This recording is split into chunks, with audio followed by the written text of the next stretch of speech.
guys, and welcome back to my YouTube channel. Thank you so much for clicking on this video today and for being here, being part of this conversation. I really appreciate you being here, and I'm super interested for the conversation that's going to happen from today's video. So let's get into it. I briefly talked about this on a live stream that I did yesterday. I was kind of putting it out there. I said I was going to film this video today, and I wanted to know where everyone was at with it. And I actually have a post on my YouTube community tab in which I talk about this. And I actually posted it like a week or so ago. And I was wanting to make this video, but just so many things came up. I've been in London most of the past couple of weeks, so I haven't been able to like film the video whenever I wanted to. So what I do want to say is, I know that, you know, whenever we do drama videos, we do commentary videos, you know, there's a lot of us who make videos on the same sort of space. You know that I'm a huge Emma Chamberlain fan. I've met the girl twice. I love her so much. She is my comfort YouTuber. I was planning on making this video whenever it actually happened with the Met Gala, and I know that since I posted my original post about it, which was of the night of the Met Gala, I know that other drama channels have made videos on this. Please stick around for my opinion on this. I have been waiting to talk about this, and I am not copying anyone with this like specific video. I have been wanting to make this one. You can go check the post I put on my YouTube community. Whenever it comes to Emma Chamberlain, I'm gonna be like, I want to be the first to cover it because I just like, that is my girl, right? But with that being said, I am gonna call her out for this because I think it is a bit tone deaf and also just, what is the word I'm looking for here? Ignorant is what I'm gonna do with the overall arch of this Emma Chamberlain story. So if you're not aware of who Emma Chamberlain is, very quickly, Emma Chamberlain is a YouTuber on this platform who has now turned into like a mainstream media, like celebrity, if you will. She is at the Met Gala, she is interviewing all the celebrities, she is a Louis Vuitton ambassador, and she started as a YouTube vlogger. She recently left YouTube and she is now pursuing more mainstream stuff, and I've made a couple videos here and there talking about, and they're always coming from like a fan perspective, so I'm probably being a little bit biased, like being really easy on her, but I promise you with this video I'm not going to, because again, I just think that her stylist set her up here, and while I don't think it's her fault, I also do think she's responsible for acknowledging being called out like any other YouTuber would be.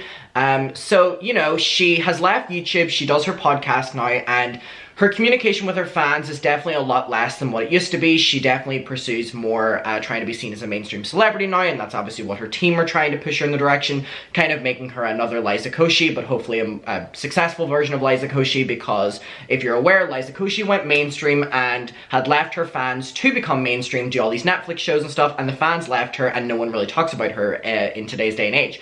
And I hope that Emma Chamberlain doesn't have the same fate as Liza Koshy, but whenever you start leaving your fans on more and more platforms and then becoming more only seen whenever you're going to big celebrity events, I don't know if Emma's just going to be an anomaly that gets past that, but normally when a YouTuber or influencer tries to do that, their fans end up getting bored and leaving them.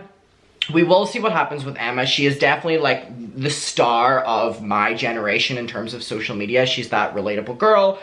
Even though she's multi-millionaire and stuff like that, she just comes across as, you know, like your best friend Emma.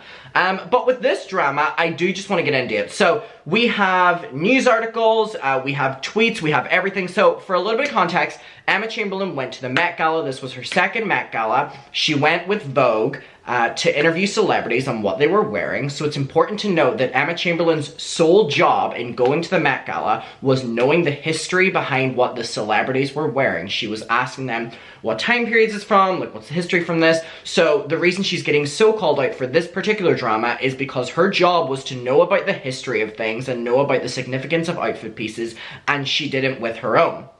So she went, she was wearing Louis Vuitton, and she was also wearing Cartier. Cartier is the jewelry line. She went with this extravagant necklace. It was beautiful, and very quickly, especially on the night of Met Gala, people were starting to call her out because this necklace was actually stolen. Now, there was a big conversation happening around the Met Gala because if you're aware and you keep up with like pop culture, Kim Kardashian went and she wore Marilyn Monroe's dress. Now, the reason that people are calling Emma... There's a hair in my eye. Hold on, I'm gonna get this motherfucker out before I start filming this video. Oh. Okay, drama's over, I got it.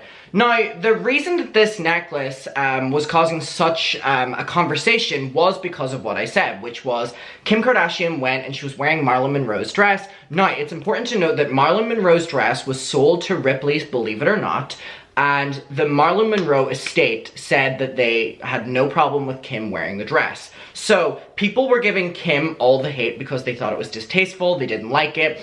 And then a lot of people were saying that Emma Chamberlain was going and was basically the spokesperson for what are people wearing, like what's the history? And she was wearing a necklace that had been stolen.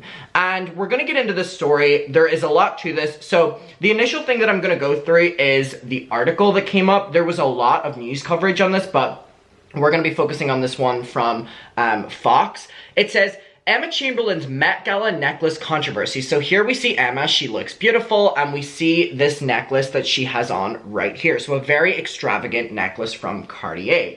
It's not actually from Cartier because it was stolen. New York, Emma Chamberlain is a YouTube star and she is facing criticism for the Cartier necklace that she wore to the Met Gala in Manhattan this month. The choker the 20-year-old wore once belonged to, and then it has this name, who I want to make sure that I'm saying this correct. So I did put it in Google Translate. So this is the name of who it belonged to. So here we have it right here. Maharaja Bhupinder Singh. So it belonged to him, a part of Punjab in North India, before it mysteriously vanished. So again, it belonged to Maharaja Bhupinder Singh. So it was his and it was stolen.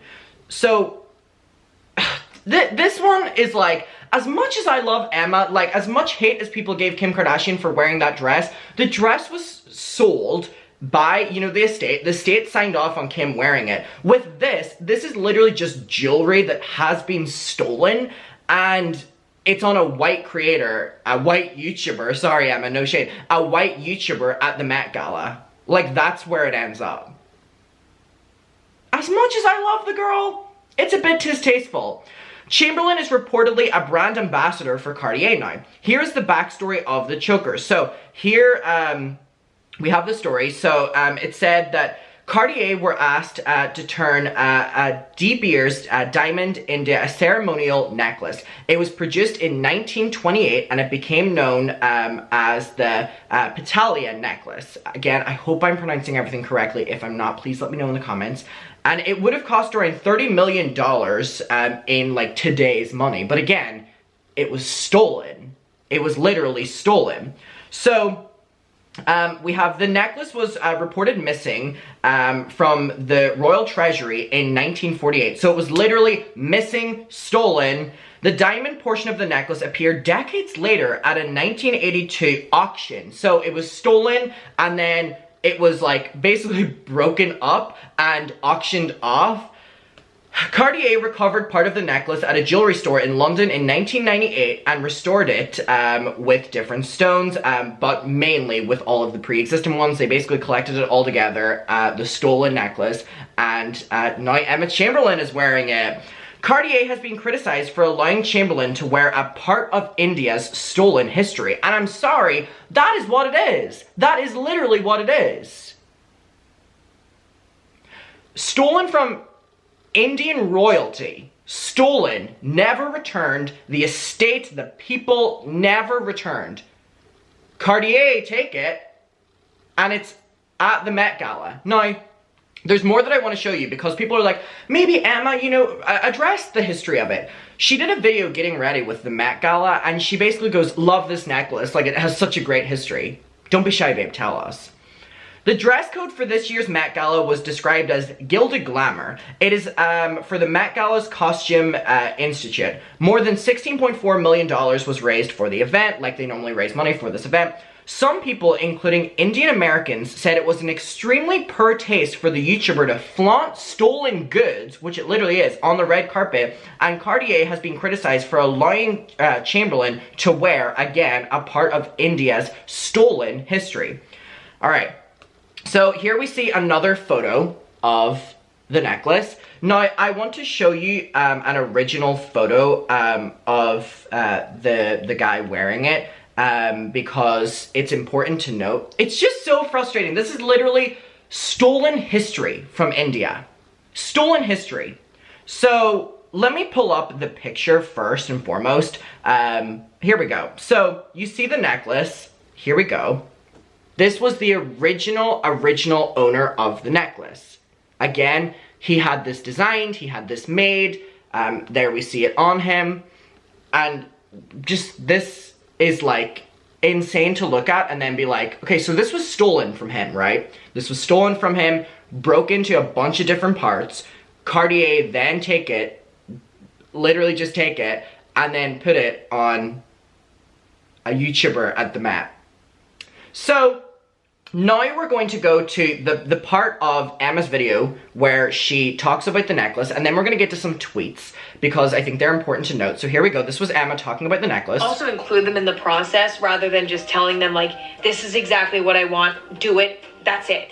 I like it to be a collaborative experience, and I think that that's how the best stuff gets created as well. This is insane. So beautiful. Do a lot more. Let's do all that. Bring it all in. So I feel like the biggest moment is this necklace, and it's just one of the most intense but beautiful pieces of jewelry I've ever seen.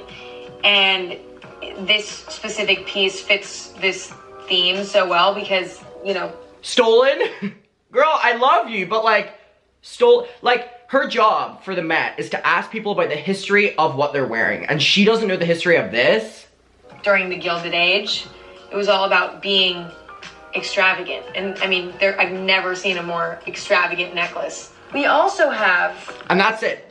That's it. That's all she talks about with it. Okay, so now we have a couple tweets that say, so I just found out that Emma Chamberlain wore a stolen necklace at the Met Gala. This is way worse than Kim wearing Marilyn Monroe's dress. It has a deep and painful history attached to it because it was stolen. Very on theme though. Nothing screams gilded glamour quite like being stolen from. So then again we have these two side-by-side pictures, and then we have other tweets that say, as an Indian person, this rubs me the wrong way. This necklace was stolen from the family while India was fighting for independence. I don't understand why Cartier would let a white woman who doesn't even know where Punjab is to wear it.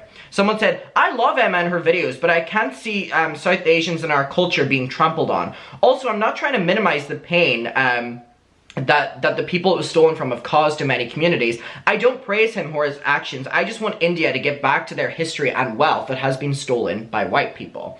And just these white creators, right? Okay, so now, one thing I do want to say that, like, we've pulled all of that up, a big conversation that was happening where people being like, okay, but this is not Emma Chamberlain's fault. Because Emma Chamberlain has a stylist, she's being styled. My thing is, absolutely. Do I blame Emma Chamberlain for this? No. And that's not just me being, I'm a big Emma Chamberlain fan. Here's my thing. Emma Chamberlain was probably told to wear this. Emma Chamberlain is new to the fashion industry, of course she's gonna do it. It's a beautiful piece. However, whenever Emma Chamberlain is in this video, at the start of that video, saying that she has done her research, she knows the Gilded Age, and then never even addressed anything with the necklace, that's whenever it becomes a problem.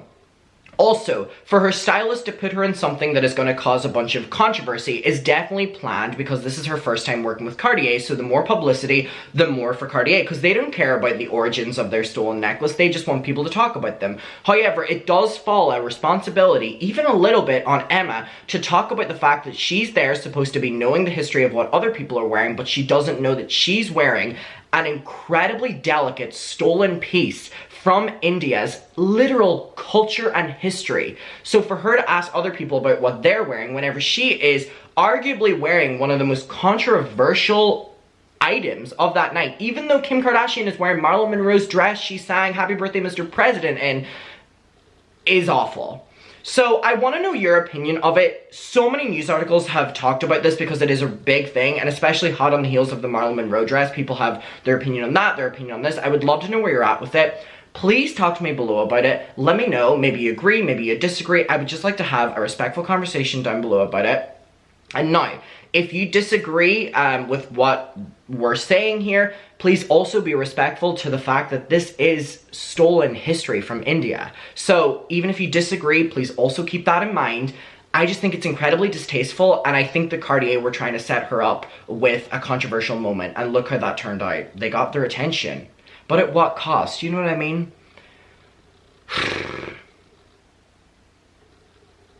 I want to know your opinion. Let's talk about it below, Mucker. I love you so much, and thank you for watching this video. Bye.